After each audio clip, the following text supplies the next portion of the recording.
I welcome guys. Today topic is demand and supply.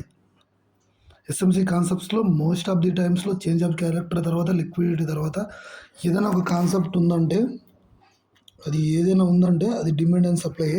Demand and supply అంటే resistance support అనుకోవచ్చు, support and resistance అనుకోవచ్చు, మీరు ఏదైనా think చేసుకోవచ్చు. బట్ దానికి మించిన థియరీ అనేది నేనైతే ఈ టుడే ఎక్స్ప్లెయిన్ చేస్తాను చూడండి. గ్రాఫ్లో కాకుండా జస్ట్ థియరటికల్గా ఒక ఎక్స్ప్లెనేషన్ చేసి తర్వాత గ్రాఫ్లోకి వెళ్ళేసి దానికి సంబంధించిన ఏ విధంగా ఫామ్ అవుతుందో అది ఏ విధంగా ఐడెంటిఫై చేయాలని చెప్పేసి కూడా నేను ఎక్స్ప్లెయిన్ అయితే చేయడానికి చూస్తాను చూడండి. ఫస్ట్ డిమాండ్ అండ్ సప్లై ఏంటో తెలుసుకోండి. డిమాండ్ అంటే ఏంది? ఇప్పుడు మీ దగ్గర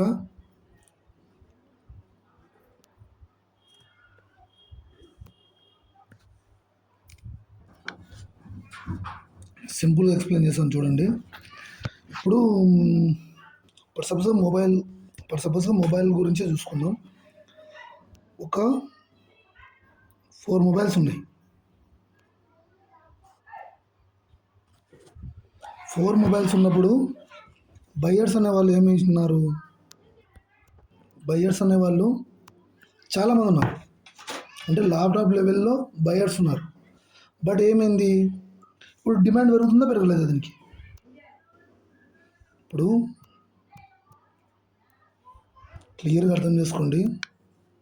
ఇప్పుడు 4 మొబైల్స్కి బయ్యర్స్ అనేవాళ్ళు ఒక 100 మెంబర్స్ ఉన్నారు. 100 మెంబర్స్ ఉంటే వాళ్ళు ఏం చేస్తారు? ఆ ఫోన్లని వాళ్ళకి నీడ్ ఉంది, దాంతో మొబైల్తో అవసరం ఉంది. బట్ ఏం చేస్తారు? ఆటోమేటిక్గా ఈ మొబైల్స్కి డిమాండ్ పెరుగుతుంది. ఎందుకంటే అంటే సప్లై కన్నా డిమాండ్ ఎక్కువ ఉంది కదా. అంటే డిమాండ్ అంటే బయ్యర్స్, సప్లై అంటే మొబైల్స్. సింపుల్గా అర్థం చేసుకోండి. సప్లై అంటే మొబైల్స్, డిమాండ్ అంటే బయ్యర్స్. 100 మెంబర్స్ బయ్యర్స్ ఉన్నారు కదా, అది డిమాండ్. సప్లై తక్కువ ఉంది కాబట్టి వీటికి డిమాండ్ ఎక్కువ ఉంది. అదే ఇంకొక సినారియో చూసుకోండి.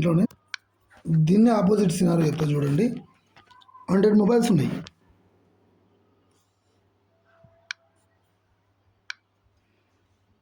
ఎన్ని 100 మొబైల్స్ ఉన్నాయి?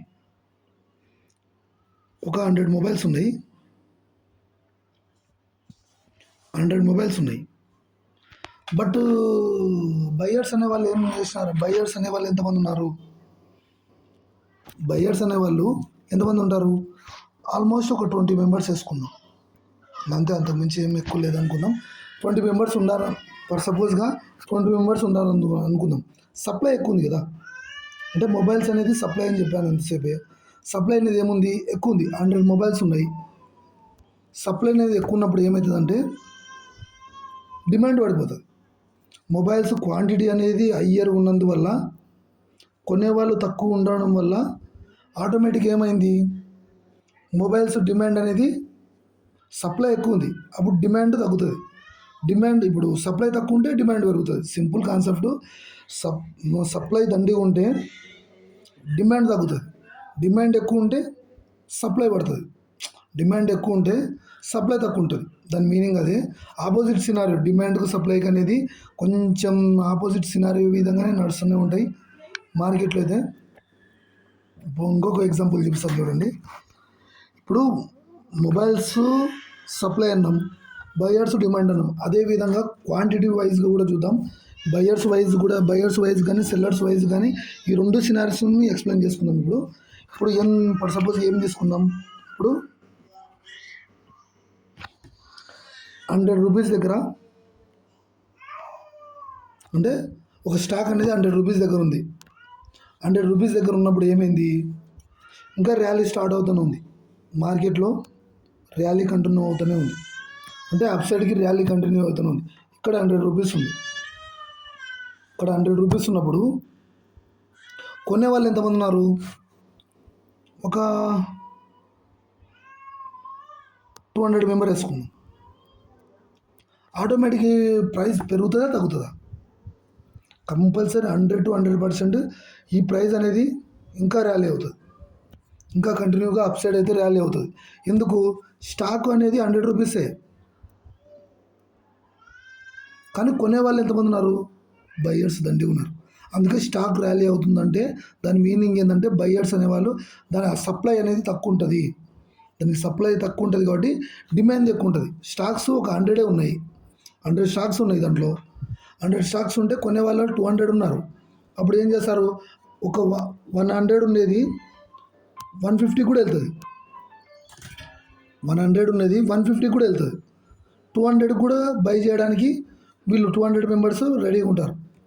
దాని ఎందుకంటే 100 క్వాంటిటీ ఉంది కాబట్టి 100 క్వాంటిటీలో 200 మెంబర్స్ అంటే ఇప్పుడు వినాయక చవితి రోజు లడ్డు వేలం పాటేస్తారు చూసినారా, బయ్యర్స్ అనే వాళ్ళు ఏం చేస్తారు, ఆ డిమాండ్ ఇప్పుడు ఒక లడ్డు అనేది కాస్ట్ అనేది తక్కువనే, కాకపోతే ఏమవుతుందంటే బయ్యర్స్ అనేవాళ్ళు అగ్రెసివ్గా ఉన్నప్పుడు అంటే హై లెవెల్గా బయ్యర్స్ అనేవాళ్ళు ఉన్నప్పుడు, హయ్యర్ లెవెల్గా బయ్యర్స్ అనేవాళ్ళు ఉన్నప్పుడు ఆటోమేటిక్ ఏమవుతుందంటే ఆ లడ్డు వేలంపాట అనేది ఎందుకు అంత రైజ్ అవుతుందంటే ఆపోజిట్ అంటే బాగా అర్థం చేసుకోండి, కాంపిటీషన్ అనుకోండి. కాంపిటీషన్ అంటే దాన్ని నేను కొనాలి, నేను తీసుకోవాలి అన్నప్పుడు ఏమవుతుంది, 100 రూపీస్ దగ్గర ఉన్న అంటే 100 రూపీస్ దగ్గర కాస్ట్ అనేది 100 రూపీస్ ఉంటుంది లడ్డు అనేది. కానీ ఏమవుతుంది, బయ్యర్స్ అనేవాళ్ళు ఏం చేస్తారంటే ఖచ్చితంగా దాన్ని బై చేయాలన్న ఉద్దేశంతో వేలంపాట వేస్తారు.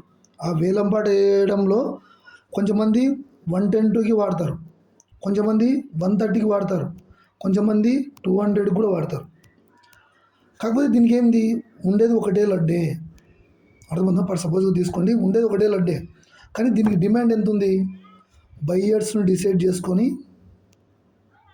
డిమాండ్ అనేది పెరిగింది. అర్థమవుతుందా, బయ్యర్స్ అనే వాళ్ళని ఐడెంటిఫై చేసుకొని డిమాండ్ పెరుగుతుంది. అదేవిధంగా opposite scenario sellers point of వ్యూలో కూడా ఇదే విధంగానే ఉంటుంది. సెల్లర్స్ పాయింట్ ఆఫ్ వ్యూలో ఏ విధంగా ఉంటుందంటే ఇక్కడ ఏమవుతుంది, అదే లడ్డు వేసుకుందాం ఫర్ సపోజ్గా, అదే లడ్డే కాకపోతే ఏమైంది, అది 100 రూపీస్ పెట్టినారు, దాని ప్రైస్ 100 రూపీస్ అనుకుందాం ఫర్ సపోజ్గా, అది 100 రూపీస్ అనుకుంటే ఇక్కడ ఉంది ప్రైస్, మన స్టాక్ మార్కెట్స్ అనాలిసిస్ వైజ్గానే చూసుకుందాం, ఇక్కడ ఉంది.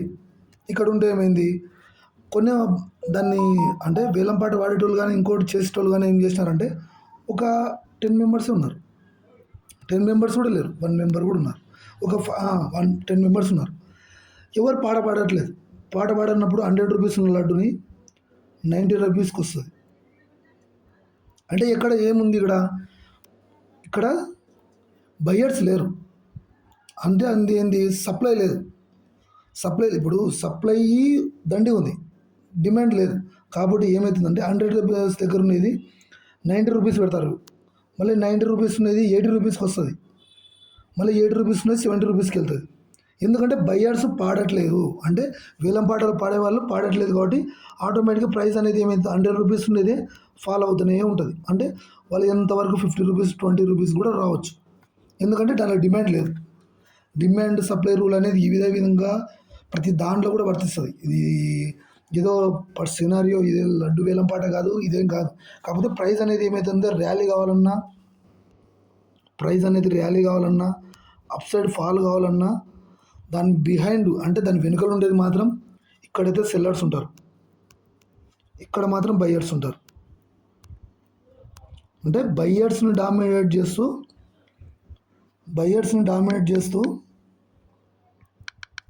ఇప్పుడు ఇక్కడ చూడండి, బయ్యర్స్ని డామినేట్ చేస్తూ సెల్లర్స్ కంట్రోల్ తీసుకుంటారు. ఇక్కడ బయ్యర్స్ని డామినేట్ చేస్తూ సెల్లర్స్ కంట్రోల్ తీసుకుంటారు, సెల్లర్స్ అనేది టోటల్ కంట్రోల్ తీసుకుంటారు. ఇక్కడ ఏంది, సెల్లర్స్ను డామినేట్ చేస్తూ బయ్యర్స్ కంట్రోల్ తీసుకుంటారు, సెల్లర్స్ను డామినేట్ చేస్తూ ఇక్కడ బయ్యర్స్ కంట్రోల్ తీసుకుంటారు. ఇక్కడ బయ్యర్స్ను డామినేట్ చేస్తూ సెల్లర్స్ కంట్రోల్ తీసుకున్నప్పుడు ఆటోమేటిక్ ప్రైస్ అనేది ర్యాలీ అవుతుంది డౌన్ సైడ్కి. ఇక్కడ సెల్లర్స్ని ఏం చేస్తున్నారు అంటే, సెల్లర్స్ అనే వాళ్ళు ఇక్కడ ఉన్నారు కదా, సెల్లర్స్ను డామినేట్ చేస్తూ ప్రైస్ అనేది బై సైడ్కి వెళ్ళినప్పుడు బయ్యర్స్ కంట్రోల్ ఉందని, బయ్యర్స్ కంట్రోల్ నుంచి సెల్లర్స్ దగ్గరకు వచ్చినప్పుడు డౌన్ సైడ్ ఫాలో అవుతుందని చెప్పేసి మార్కెట్ని అయితే అనలైజ్ అయితే చేస్తారు. ఇదే విధంగా డిమాండ్ అండ్ సప్లై రూల్ ప్రతి దానిలో వర్తిస్తుంది. దీంట్లోనే కాదు, ఎకనామికల్గా కానీ ఇంకో దానిలో కానీ ఏదైనా గుర్తుపెట్టుకోండి. సింపుల్ సినారియో, ఏ దానికైతే సప్లై తక్కువ ఉంటుందో, అది స్టాక్ కావచ్చు, థింగ్స్ కావచ్చు, వాట్ ఎవర్ ఇట్స్ మేబీ, దాన్ని ఏదే విధంగానే మీరు చూజ్ చేసుకోవచ్చు. అది ఎక్కడైతే సప్లై తక్కువ ఉంటుందో దానికి డిమాండ్ ఎక్కువ ఉంటుంది. అది రేర్ పీస్ అనుకోండి.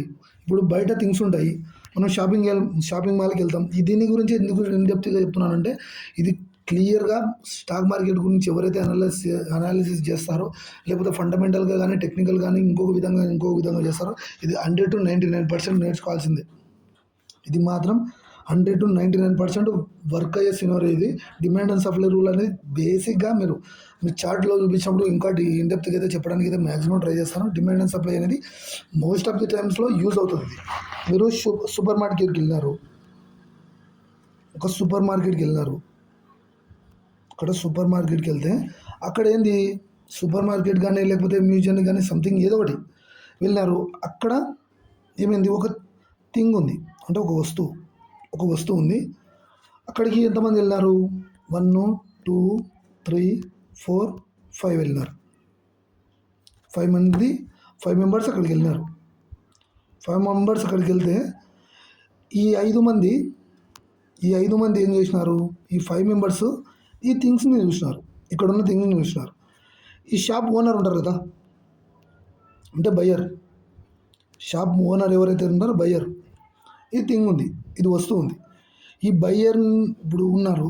ఈ ముగ్గురు ఆ 5 మెంబర్స్ ఈ థింగ్ని చూసి తను ఏమన్నారంటే ఎంత కాస్ట్ అని అడిగినాడు. ఫస్ట్ మెంబరు ఆ థింగ్ ఎంత అని అడిగినాడు. అడిగితే వాళ్ళు ఎంత చెప్పినాడు? 100 రూపీస్ అని చెప్పినాడు. 100 రూపీస్ అని చెప్తే సెకండ్ మెంబర్ కూడా ఏమనిపించింది, దాని మీద ఆ థింగ్ మీద, ఆ వస్తువు పైన ఇంట్రెస్ట్ అనిపించి అది 150 ఇస్తా అన్నారు. థర్డ్ మెంబర్ ఇంకా ఇంట్రెస్ట్ అనిపించి దాన్ని 160కి ఇస్తా అన్నాడు. ఫోర్త్ మెంబర్ ఇంకా ఇంట్రెస్ట్ వచ్చి దానికి 200 ఇస్తా అన్నాడు. ఇక్కడ ఫిఫ్త్ మెంబర్ ఏం చేశాడు? 300 కూడా ఇస్తా అన్నాడు. కానీ దాని ఒరిజినల్ ప్రైస్ ఎంత? 100 రూపీసే కదా.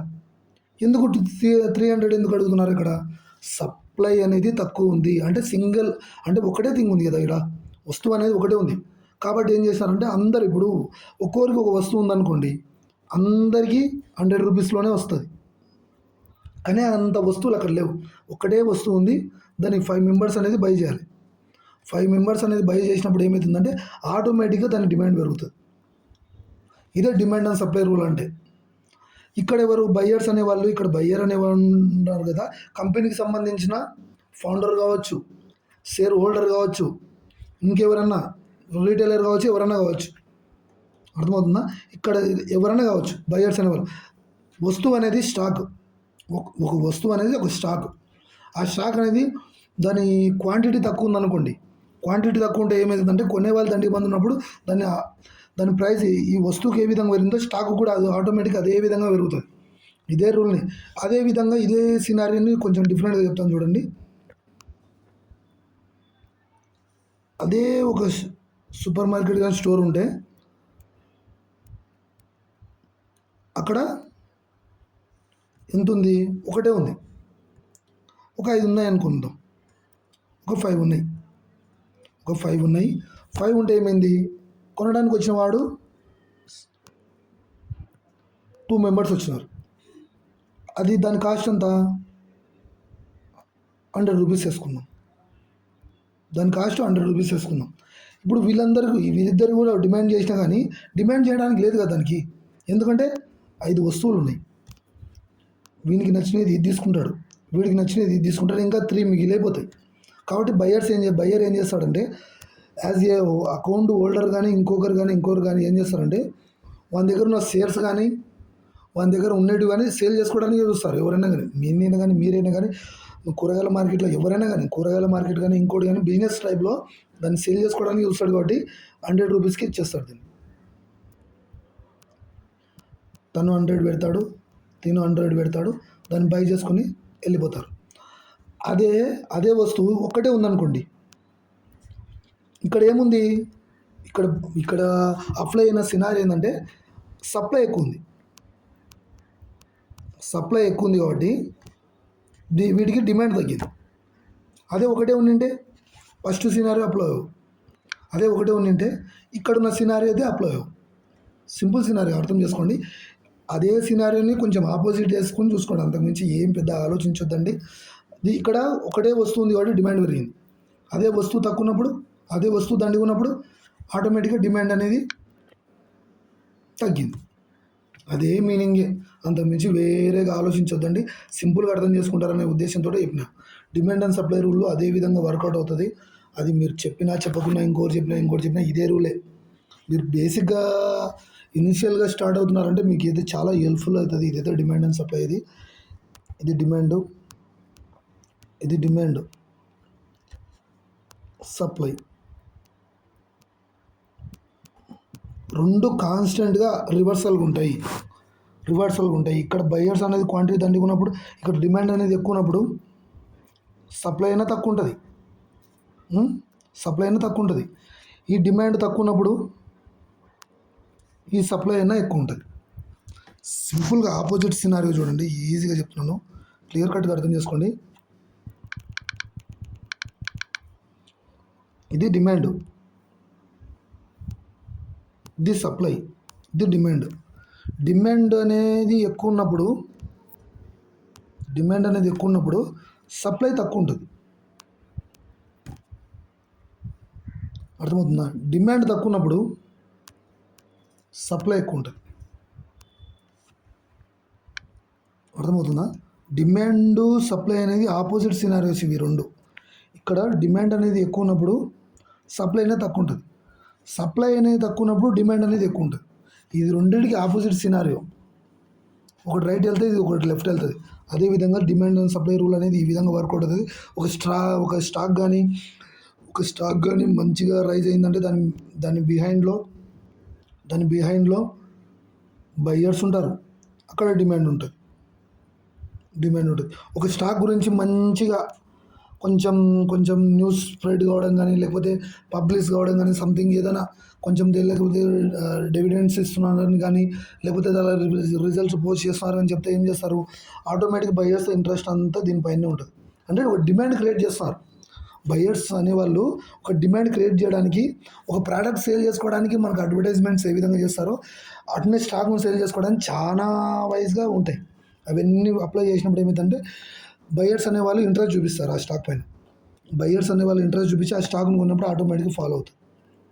అదేవిధంగా ఒక స్టాక్ పడుతున్నప్పుడు దాని మీనింగ్ ఏంటంటే వాళ్ళు మంచిగా ఇదే స్టాక్ తీసుకుందాం, ఇదే విధంగా రైజ్ అయ్యి ఎందుకు ఫాలో అవుతుంది, దాని ఉద్దేశం ఏంటంటే ఇక్కడ ఏం చేశారు, డిమాండ్ ఉందని చెప్పేసి చాలామంది వెళ్ళినారు, ప్రైస్ ఆటోమేటిక్గా రైజ్ అయింది. కాకపోతే ఏమవుతుందంటే దాని నెగిటివ్కి సంబంధించిన న్యూస్ రావడం కానీ, లేకపోతే ఏదన్నా దానికి సంబంధించిన చైర్మన్స్ కానీ, ఫౌండర్స్ కానీ, లేకపోతే అకౌంట్ హోల్డర్లు కానీ ఎగ్జిట్ అవ్వడం కానీ చేయడం వల్ల ఆటోమేటిక్ అందరి ఇంట్రెస్ట్ ఏమవుతుందంటే ఈ లాస్ అయ్యే స్టాక్ ఏర్పడే అవకాశం ఉందని చెప్పేసి ఆటోమేటిక్ ఏమవుతారంటే బయటకు వచ్చేసినప్పుడు ఏమైంది, దానిలో ఉన్న క్వాంటిటీ అంతా, లిక్విడిటీ అంతా ఏం చేస్తారంటే బయటికి వెళ్ళినప్పుడు ఆటోమేటిక్గా స్టాక్ అనేది ఫాలో అవుతుంటుంది. ఫాలో కావడానికి మేజర్ సినారీ ఏంటంటే దాంట్లో డిమాండ్ ఉండదు. అంటే బయ్యర్స్ బయటికి వెళ్ళినప్పుడు ఏమవుతుందంటే సప్లై ఎక్కువ ఉంటుంది. ఉన్నప్పుడు ఏమవుతుందంటే ఆటోమేటిక్ స్టాక్ అనేది ర్యాలీ అయ్యి డౌన్ సైడ్ అయితే ఫాలో అవుతుంది. Simple scenario. ఇదే విధంగా చార్ట్స్లో ఏ విధంగా అప్లై చేస్తారో దీన్ని చూపిస్తాను చూడండి. ఇక్కడ చూడండి, ఇక్కడ సింపుల్ సినారియో డీప్ ఎక్స్ప్లెయిన్ చేయకుండా సింపుల్గా ఎక్స్ప్లెయిన్ చేస్తాను చూడండి. సింపుల్గా ఎక్స్ప్లెయిన్ చేస్తాను. ఇక్కడ ఇది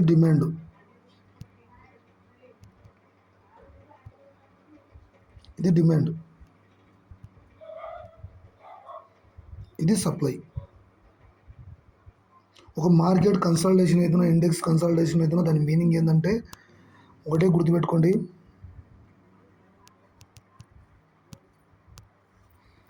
డిమాండ్ అండ్ సప్లై రూల్ అనేది కాన్స్టెంట్గా ఒకటే జోన్లో రన్ అవుతున్నప్పుడు మాత్రమే మార్కెట్ కన్సల్టేషన్ అవుతుంది.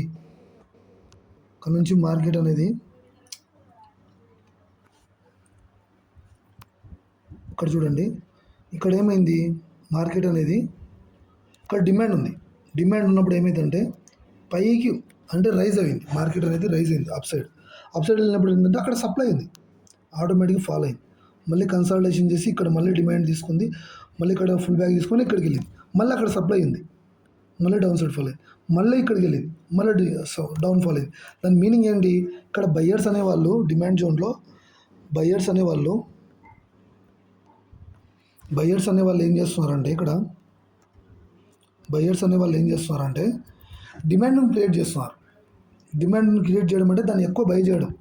ఎక్కువ బై చేసినప్పుడు ఏమవుతుందంటే పైకి వెళ్తుంది. అక్కడ సప్లై ఉంది అంటే సెల్లర్స్ ఉన్నారు. సెల్లర్స్ ఉన్నప్పుడు ఏమవుతుందంటే ఇక్కడ బై చేసినటువంటి క్వాంటిటీ అంతా ఇక్కడ సెల్ చేస్తున్నారు. Supply zone means resistance zone వచ్చు, సెల్లర్స్ జోన్ వచ్చు, ఏదైనా అనొచ్చు మీరు. కానీ దీనికి ఆపోజిట్ సినారియో ఇంకొక సినారియో చెప్తాను చూడండి.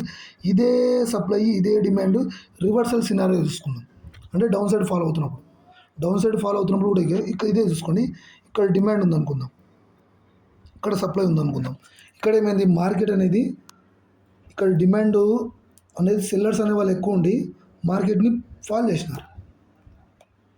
అంటే ఇక్కడ డిమాండ్ ఉండి మార్కెట్లో ఏం చేసినారంటే అది సెల్ చేసినారు. అంటే మార్కెట్ ఫాల్ అవుతుంది అని చెప్పేసి అందరు ఎజెక్షన్ ఉండి మార్కెట్ అనేది డౌన్ సైడ్ ఫాల్ చేసినారు.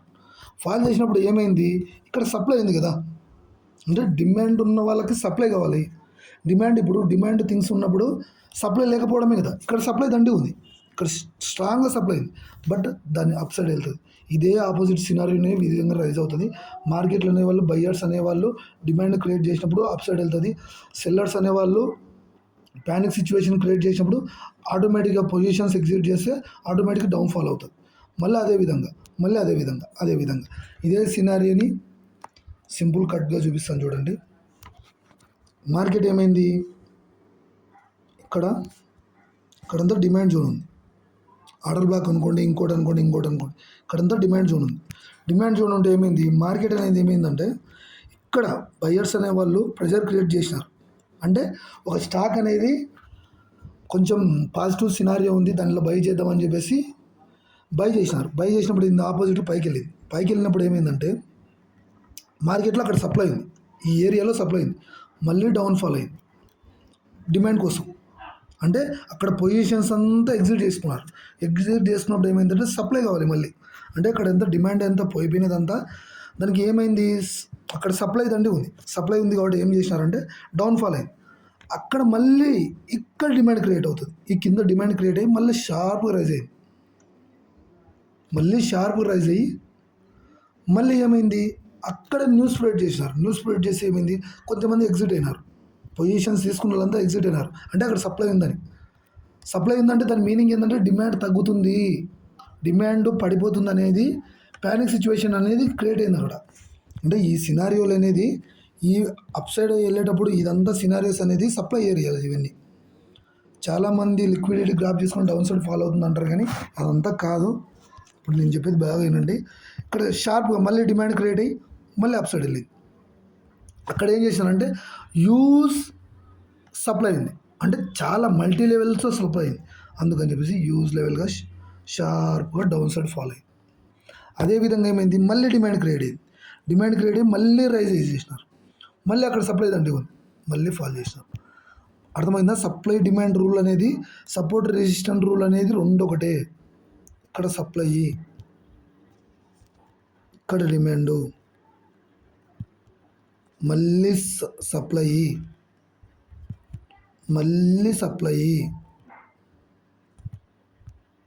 మళ్ళీ డిమాండు. వీడియో ల్యాగ్ అవుతుందని చెప్పేసి మీరైతే వరీ అబౌట్ ఇట్, దాని గురించి అసలు ఆలోచించొద్దండి. కంటెంట్ ఉందా లేదా అది ముఖ్యం. టైం స్పెండ్ చేయండి, మార్కెట్లో టైం స్పెండ్ చేస్తే మీకు ఏం ఒరిగిపోయేది ఏమి ఉండదు. బయటికి వెళ్ళి మనం ఏదో రీల్స్ చూసుకుంటూ ఇంకోటి చూసుకుంటూ టైం వేస్ట్, మల్టీవైజ్గా మనం టైం వేస్ట్ చేస్తుంటాం. దీంట్లో ఒకసారి కాన్సన్ట్రేషన్ చేయండి. లిసన్ టు మీ కేర్ఫుల్లీ, జాగ్రత్త వినండి. జస్ట్ లెర్న్ సంథింగ్, ఏదో ఒకటి నేర్చుకుంటారు మీరైతే, కంపల్సరీగా చెప్తున్నాను కదా. ఇక్కడ సప్లై క్రియేట్ అయింది, ఆటోమేటిక్గా ప్రైస్ ర్యాలీ అయ్యి డౌన్ సైడ్ ఫాల్ అయింది. అదేవిధంగా సపోర్ట్ రెసిస్టెన్స్ లెవెల్స్ అన్నా ఇంకోటన్నా అదే విధంగానే రైజ్ అవుతుంటాయి. ఇంకోటి చూడండి, ఇక్కడ ఒక ఇదే లెవెల్ని సపోర్ట్ రెసిస్టెంట్ అంటే కొంచెం డిఫరెంట్ ఉంటాయి, బట్ ఇదే విధంగానే ఫామ్ అవుతుంది. అది కూడా ఏ విధంగానే క్రియేట్ చేస్తాం చూడండి. ఇక్కడ మల్టీ లెవెల్స్లో ఇక్కడ బాగా మీరు గమనిస్తే ఒకటే లెవెల్కి వెళ్ళి మార్కెట్ ఎందుకు ఫాలో అవుతుంది, ఇక్కడ సప్లై లెవెల్, ఇదొక సప్లై లెవెల్, ఇదొక సప్లై లెవెల్.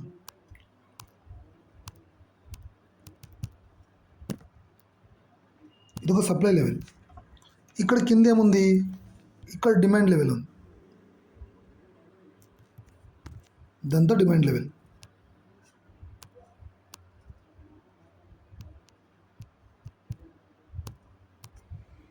ఇదంతా డిమాండ్ లెవెల్. అర్థమవుతుందా? సింపుల్గా వినండి. ఇక్కడ ఏమైంది, స్ట్రాంగ్ రైజ్ అయిన మార్కెట్ ఏమైందంటే సప్లై తీసుకొని కొంచెం ప్యానిక్ సినారియో ఏర్పడి మళ్ళీ డౌన్ సైడ్ ఫాల్ అయింది డిమాండ్ కోసం. ఆ డిమాండ్ అని ఏ వస్తువుకి అయితే డిమాండ్ లేదో బయ్యర్స్ అనే వాళ్ళు ఆటోమేటిక్గా మార్కెట్లోకి ఎంటర్ అయినప్పుడు ఆటోమేటిక్గా పెరుగుతుంది.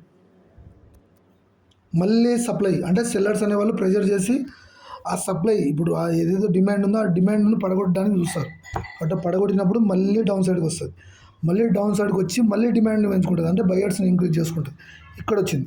కానీ బయ్యర్స్ అనేవాళ్ళు తగిన పర్సెంట్లో లేదు. అందువల్ల ఇంకా లిక్విడిటీ కోసం డిమాండ్ జోన్ని బ్రేక్ చేసి ఇంకా లిక్విడిటీ కోసం కింద ఉన్న డిమాండ్ జోన్ కోసం వచ్చి మళ్ళీ అప్ సైడ్ రైజ్ అయింది. మళ్ళీ అక్యుములేషన్ అయ్యి మళ్ళీ డిమాండ్ జోన్కి వచ్చి మళ్ళీ అప్ సైడ్ ఫాల్ రైజ్ అయింది. డిమాండ్ పెరిగేసి సప్లై దగ్గరికి వెళ్ళి వచ్చింది, మళ్ళీ డౌన్ ఫాల్ అయింది. ఇదే విధంగా సప్లై అండ్ డిమాండ్ రూల్ అనేది ఈ విధంగా వర్క్ అవుతుంటుంది. ఇదే రూల్ని సపోర్ట్ అండ్ రెసిస్టెన్స్ రూల్ కూడా అంటారు. ఇదే రూల్ని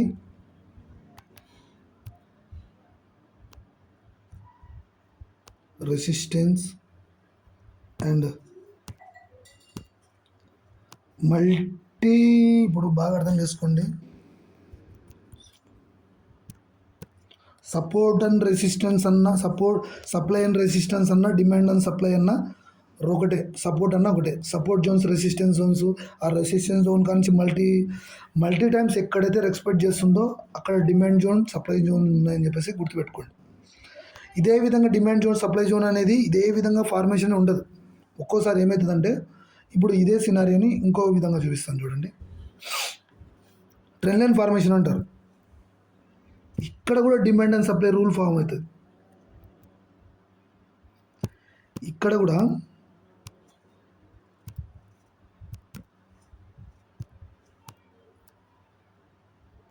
ఏమవుతుందంటే,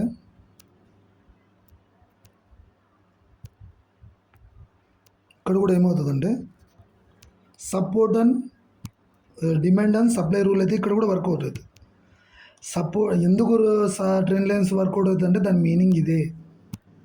ప్రతి దాంట్లో లిక్విడిటీ ఉంటుంది, ప్రతి దాంట్లో సపోర్ట్ అండ్ రెసిస్టెన్స్ ఉంటాయి, ప్రతి దానిలో ఉంటాయి. చూసారా? డిమాండ్ అండ్ సప్లై రూల్ ఈ విధంగా కూడా వర్కౌట్ అవుతుంది. అర్థమవుతుందా? ఇది ఇక్కడ చూడండి.